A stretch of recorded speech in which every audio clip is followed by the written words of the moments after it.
के इर्द गिर्द घूमते रहने से जब देवी पार्वती का कोई भी गृह कार्य पूर्ण नहीं होता तो वे अपने पुत्र को स्वामी के पास लाकर बिठा देती हैं। इधर ध्यान में लीन महादेव के शीश का चंद्र पार्वती नंदन को आकर्षित करता है और वो उसके साथ क्रीड़ा करने लगते हैं। अब आगे। अरे वाह, जल में तो इसका प्रतिबिंब और भी सुंदर लग रहा है। इससे प्रकाशित ये मत्स्य बहुत मनमोहक प्रतीत होती है। इसे जल में डालकर तो और भी स्पष्ट दिखाई देगी ये, और भी सुंदर दृश्य उत्पन्न होगा। बहुत आनंद आएगा।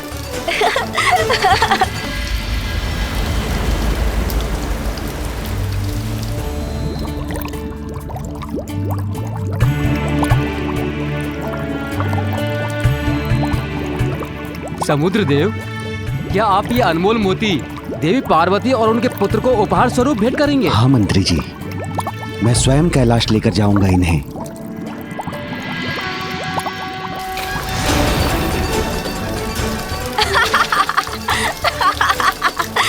ये गया।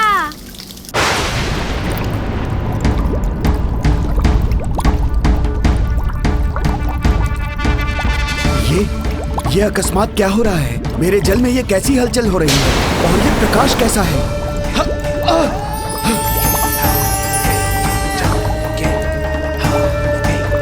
चंद्र, वो यहाँ मेरे जल में क्यों है?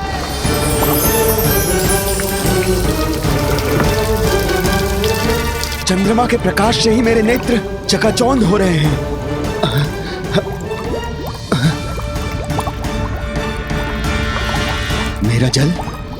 मेरा जल अशांत हो उठा है उनके आगमन से।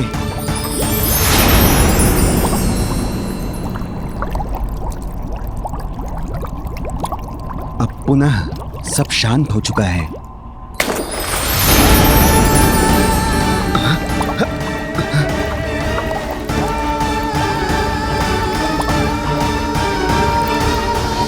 ये चंद्र क्या करने का प्रयास कर रहे हैं? कैसी क्रीड़ा है ये उनकी? मेरा जल अधीर होकर पुनः शांत हो जाता है। क्या कारण हो सकता है इसका?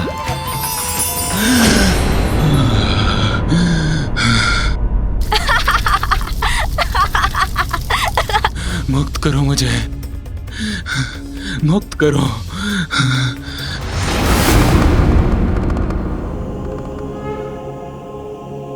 प्रभु,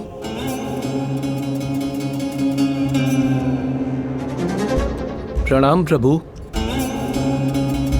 नंदी, कहो क्या बात है? क्या हुआ है? प्रभु, चंद्रशेखर शेखर चंद्र नहीं है।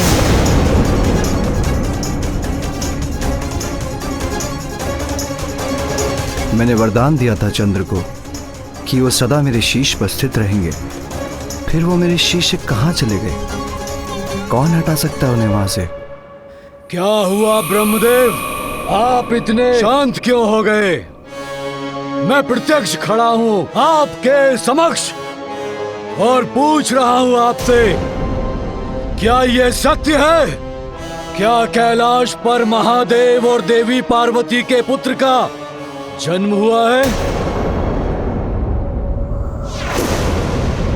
इस असुर में इतना साहस कहां से आ गया कि ब्रह्मलोक में आकर ब्रह्मदेव से ही इतनी दुष्टता से बात कर रहा है?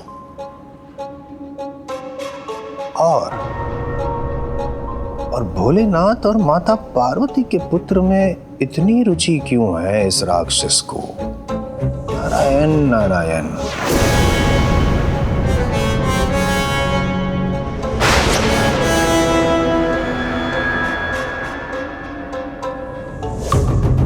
किंतु ये कैसे संभव है? महादेव ने तो वचन दिया था देवताओं को, उनके और देवी पार्वती के संयोग से उन्हें कोई संतान नहीं होगी। यदा यदा हि धर्मस्य ग्लानिर्भवति भारतः अभ्युत्थानम् अधर्मस्य तदात्मानं सृजाम्यहम् परित्राणाय साधूनां विनाशाय च दुष्कृताम् धर्म संस्थापनार्थाय संभवामि युगे युगे।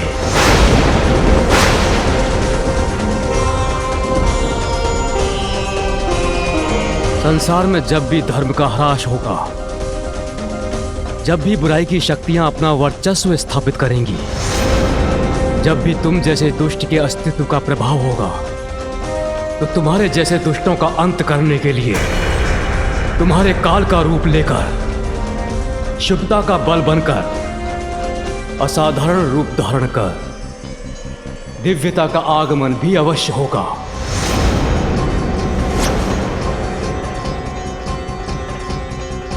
कैलाश में महादेव और देवी पार्वती के पुत्र के रूप में जिसका जन्म हुआ है, वो ही तुम्हारा अंत करेगा सिंदूरा।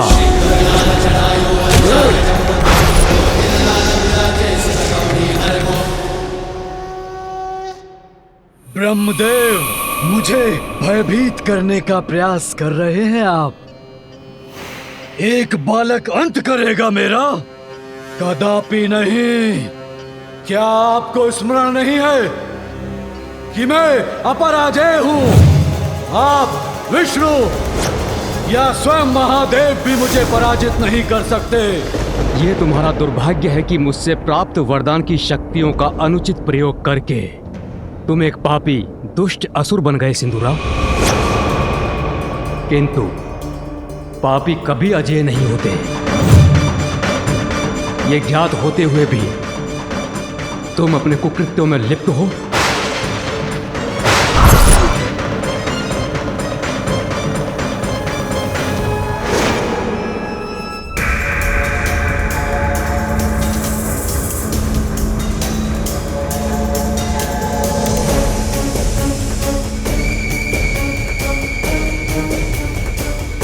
ब्रह्मदेव, प्रतीत होता है कि आपकी बुद्धि आपका साथ छोड़ चुकी है।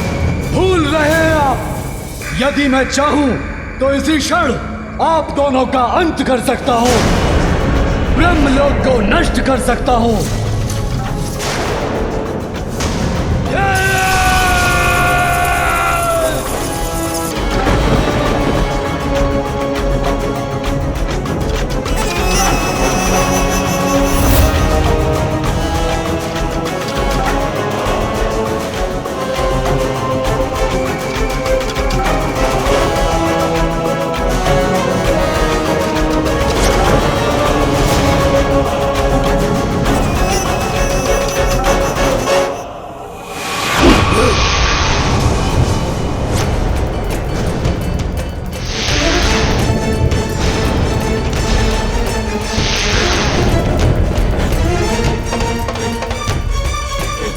बस सिंदूरा, बहुत हुई तुम्हारी धृष्टता। सृष्टि के रचयिता ब्रह्मदेव का अपमान करने का दुस्साहस कैसे किया तुमने? देवी,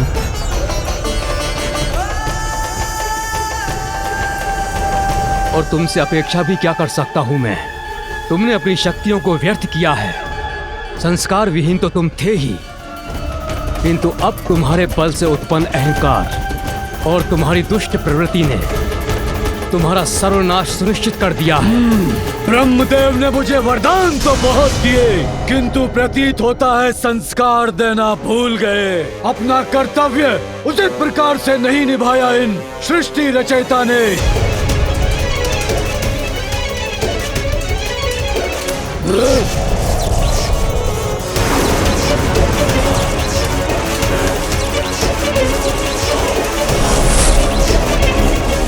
बहुत हुआ ये प्रलाप। अब मैं उस बालक का वध करूंगा। सिंदूरा का अंत कोई नहीं कर सकता, कोई नहीं। उस बालक का अंत कर आपके ब्रह्मलोक को नष्ट करने के लिए शीघ्र लौटूंगा मैं। अजय तो आपने ही मुझे बनाया है ब्रह्मदेव, तो मेरे पराक्रम के परिणाम का सामना करने में कैसा संकोच पिताश्री।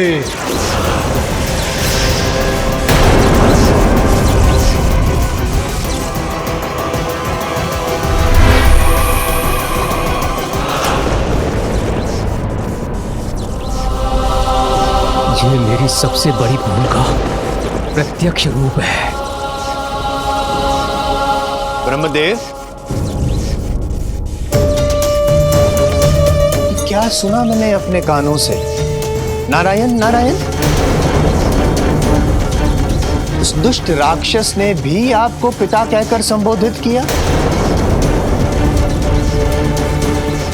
आप ही उस दुष्ट दानव के पिता हैं? नारायण नारायण। मैं आपके सभी प्रश्नों का अवश्य उत्तर दूंगा देवर्षि, किंतु इसके पूर्व मुझे उसकी उपस्थिति से दूषित हुए ब्रह्मलोक को पुनः पवित्र कर लेने दीजिए।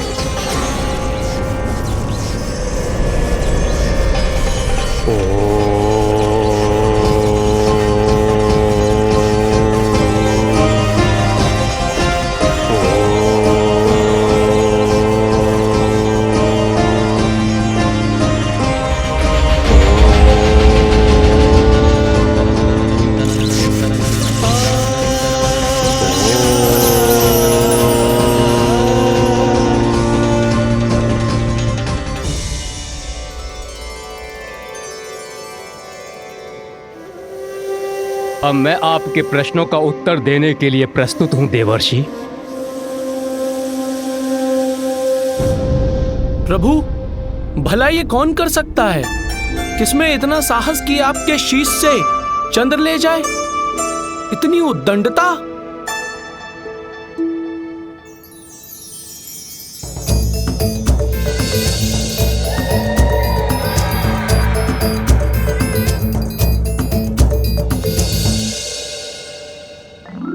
अवश्य मेरा पुत्र ही चंद्र को ले गया होगा।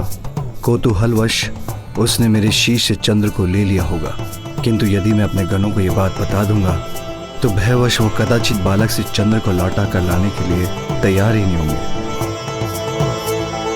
तुम सभी जाओ और शीघ्र चंद्र को ढूंढ कर लाओ। जी प्रभु।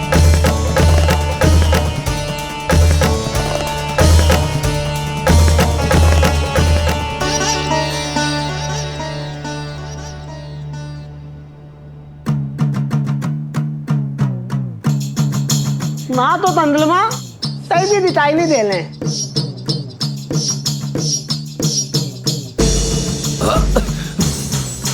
अरे क्या कर रहे हो तुम लोग?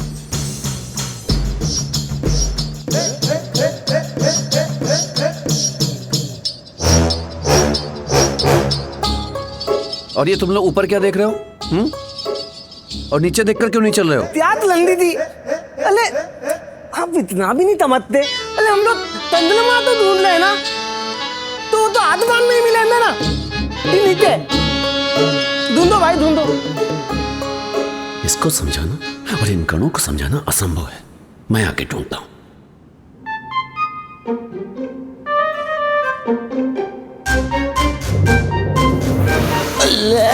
क्या चल रहा है भाई? देखते चलना।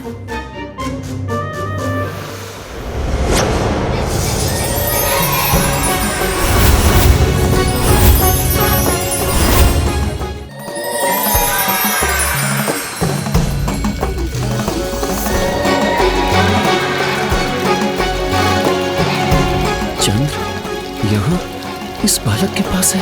ये तो उनके साथ क्रीड़ा कर रहा है। मलदार चंद्रमा तो इस बालक के हाथ में है। देती लंदी थी, देती है। अब महादेव के पुत्र से चंद्र को कैसे मुक्त कराएंगे हम? कैसे लौटा कर ले जाएंगे उन्हें? इससे और रेखा खींचता हूँ।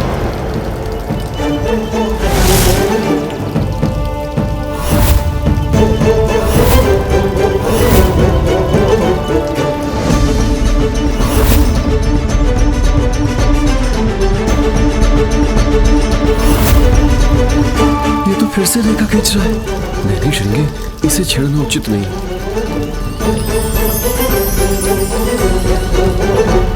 पुनः कठिनाई उत्पन्न हो गई। इसका क्या समाधान है?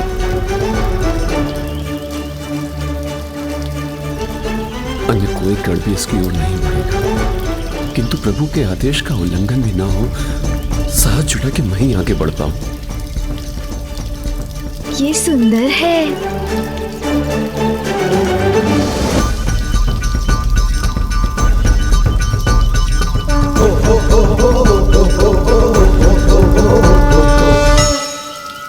ये परछाई किसकी है?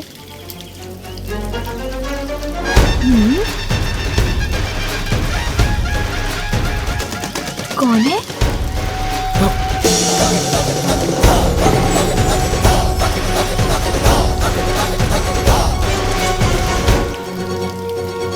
बालक, ये चंद्र है।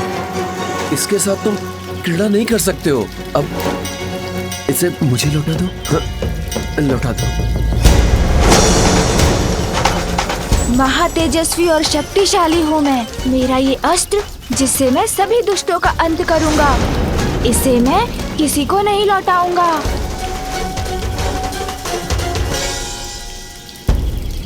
चलो बिल तलो। अरे तलो, अरे तोतला हम रसोई घर में नहीं है, अभी हम बालक के समक्ष हैं। बालक ते तमत्ते तिले तो तेरा हूँ। चलो चलो छिपतो आते। ओ चलो, पर कैसे? महादेव के आदेश का उल्लंघन करके? बहुत आनंद आ रहा है। यदि आपको इसके साथ क्रीड़ा करनी है, उसके लिए आपको प्रतीक्षा करनी होगी। अभी तो इससे मैं क्रीड़ा कर रहा हूँ। जब तक मेरा मन नहीं भर जाए, मैं इसे किसी को नहीं लौटाऊंगा। देखिए ना, मैं अभी आपको कुछ दिखाता हूँ। तितली बोलता भूल जाते हो। चलो छिपतो आते। बांधो यहाँ पे बांधो।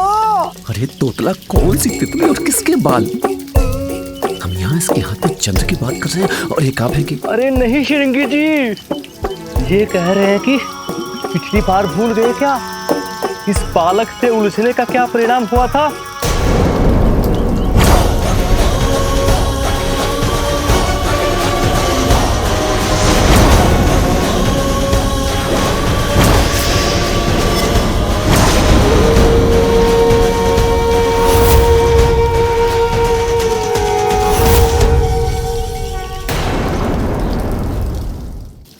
दिखाता हूँ, इसे मैं आकाश में कितने ऊपर तक फेंक सकता हूँ।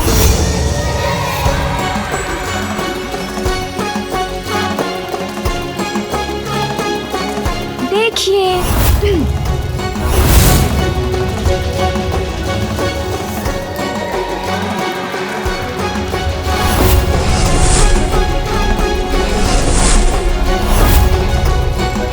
देखा देखा, आप लोगों को अच्छा लगा ना?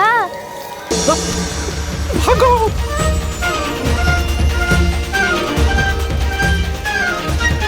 और दिखाऊं? अभी तो यही थे सभी, कहाँ चले गए? किंतु ये तो है मेरे पास। प्रभु, वो बालक आपके पुत्र चंद्र को नहीं लौटा रहे हैं। हमने उनसे चंद्र को लौटाने के लिए कहा तो उन्होंने उत्तर दिया कि वो चंद्र के साथ क्रीड़ा कर रहे हैं। जिन साक्षात चंद्रदेव को वरदान देकर मैंने उनके प्रतीक को चंद्र रूप में अपने शीश पर धारण किया है, जिनके अस्थिर होने से सृष्टि का संतुलन बिगड़ सकता है, एक बालक उनके साथ क्रीड़ा करे, क्या ये उचित है? नंदी, तुम जाओ और शीघ्र चंद्र को लौटा कर लाओ। उन्हें उनके उचित स्थान पर स्थापित करो। जी प्रभु।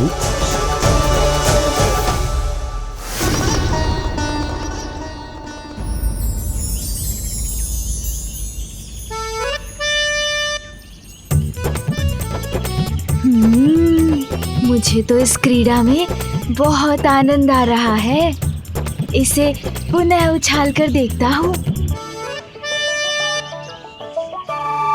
इतना सुंदर फल,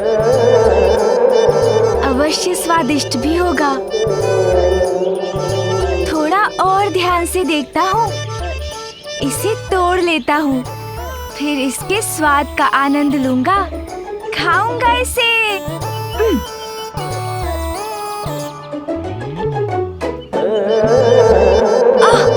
ऊंचाई पर लटका है, मेरी पकड़ में ही नहीं आ रहा। ऐसे तो नहीं तोड़ सकूंगा, कोई युक्ति लगानी होगी।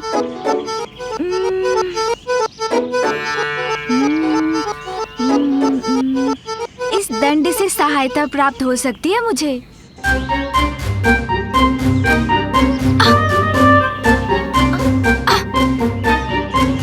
पहुंच तो रहा हूँ, किंतु लक्ष्य नहीं साध पा रहा हूँ। कुछ और करना होगा।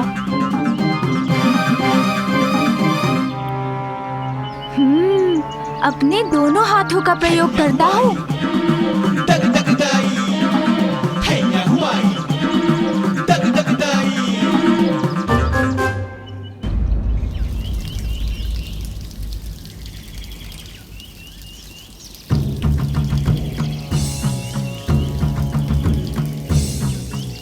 बालक को यहीं कहीं होना चाहिए।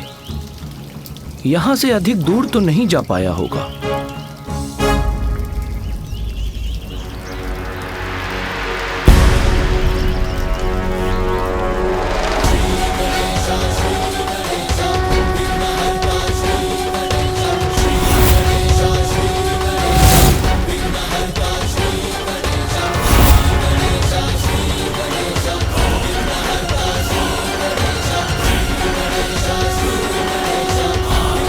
पिछली बार इन्होंने दंड उठाया था तो हमारी बुरी दशा कर दी थी।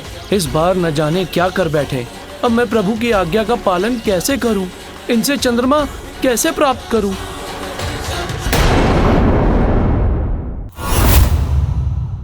अरे वाह, जल में तो इसका प्रतिबिंब और भी सुंदर लग रहा है। इससे प्रकाशित ये मत्स्य बहुत मनमोहक प्रतीत होती है। इसे जल में डालकर तो और भी स्पष्ट दिखाई देगी ये, और भी सुंदर दृश्य उत्पन्न होगा। बहुत आनंद आएगा।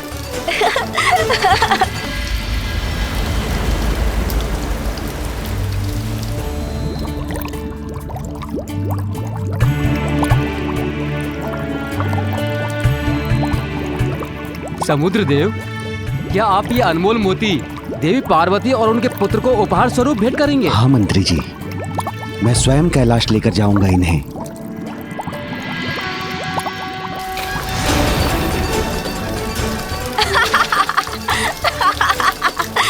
ये गया।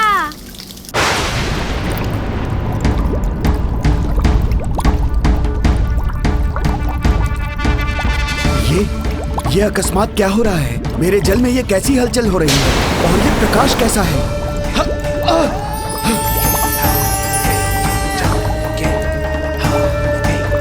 चंद्र, वो यहाँ मेरे जल में क्यों है?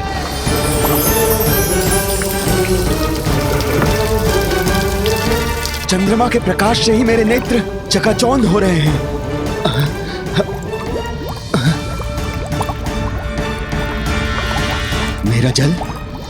मेरा जल अशांत हो उठा है उनके आगमन से।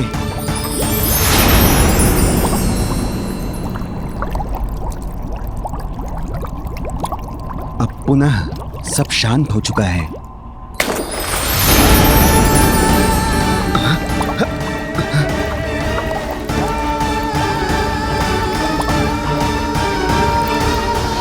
ये चंद्र क्या करने का प्रयास कर रहे हैं? कैसी क्रीड़ा है ये उनकी? मेरा जल अधीर होकर पुनः शांत हो जाता है। क्या कारण हो सकता है इसका?